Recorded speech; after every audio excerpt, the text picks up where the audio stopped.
Immigrant family businesses, or IFBs, are organizations established and owned by immigrant families in a host country. But while IFBs are known to thrive on embeddedness or reliance on family networks for initial survival, just how does this embeddedness evolve and help IFBs expand beyond their host countries and into the global market? By studying 25 successful IFBs in Australia, researchers were able to identify 4 phases that helped IFBs expand globally, namely arriving, establishing, expanding, and thriving. In the arriving phase, new migrants leveraged embedded family networks to get started, relying on family ties or family loans to either secure work or money for new ventures.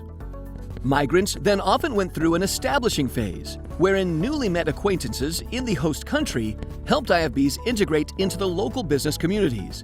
These acquaintances introduced migrants to other merchants who had ties to global markets. Business expansion occurred when IFBs tapped into local knowledge and customs, allowing them to build, share, and acquire new business knowledge.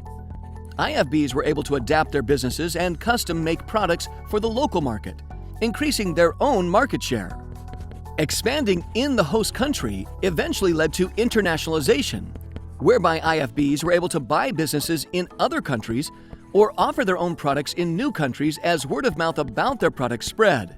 However, researchers did find that family embeddedness was limited over time as IFBs move across borders and as IFBs create new, extensive international networks outside their families to create further value.